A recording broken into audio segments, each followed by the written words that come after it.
이번 판결로 억울한 옥살이를 했던 피해자와 유족에 대한 국가 책임이 인정돼 배상을 받을 수 있게 됐죠. 법조팀 민지숙 기자와 자세히 알아보겠습니다. 민 기자, 어서 오십시오.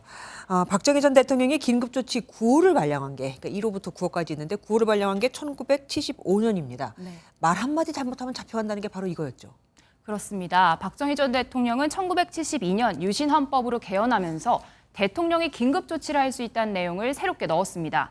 이후 내려진 9번의 긴급조치는 박 전 대통령의 독재를 상징하게 되는데요. 그중에서도 긴급조치 9호는 유언비어를 날조 유포한 자를 영장 없이 체포하겠다는 게 주요 내용이었습니다. 대통령 나쁘다, 말 그대로 이 한마디로 징역형까지 살 수 있었던 건데요. 특히 정치권 인사나 운동권 대학생을 대상으로 했던 1호에서 8호와 달리 9호는 전 국민의 입가귀를 막겠다는 특단의 조치였습니다. 이 택시에 탄 손님이 유신 체제에 부정적인 말을 하면 택시기사가 경찰서로 직행하는 일까지 벌어졌는데요. 당시 긴급조치 위반자는 1,200여 명에 달했다고 합니다.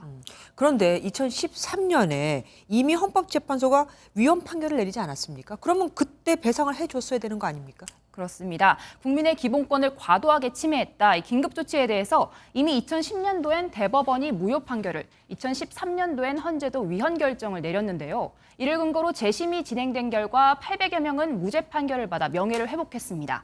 하지만 이 국가 배상 문제는 좀 이야기가 달랐는데요. 지난 2015년 양승태 전 대법원장 시절 법원은 긴급조치가 고도의 정치 행위일 뿐 민법상 배상 책임은 없다는 취지의 판결을 내렸기 때문입니다. 이 대통령은 국가 긴급권 행사에 관해 원칙적으로 국민 전체에 대한 정치적 책임을 질 뿐 국민 개개인의 권리에 법률상 의무를 지는 것은 아니란 근거를 달아 논란이 컸습니다. 그런데 배상 책임은 없다고 했는데 이번에 판단을 바꾼 거 아니겠습니까? 그 이유가 뭡니까? 네, 먼저 국가가 배상해야 할 이 불법 행위라고 판단하기 위해선 고의나 과실이 있었음이 확인돼야 합니다. 2015년도 대법원도 검사나 경찰 수사관의 수사 기소가 개인적 불법 행위에 해당하는 경우에는 국가의 배상 책임이 성립한다고 설명했는데요. 하지만 이를 증명하는 것이 현실적으로 너무 어려워 결과적으로 국가 배상 판결을 받는 것이 불가능했습니다. 그렇지만 이번에 대법원은 긴급조치처럼 공무원 다수가 조직적으로 관여했다면 대통령이나 경찰, 판검사 개개인이 아닌 전체적 행위만 봐도 불법 행위로 인정할 수 있다고 판단했습니다.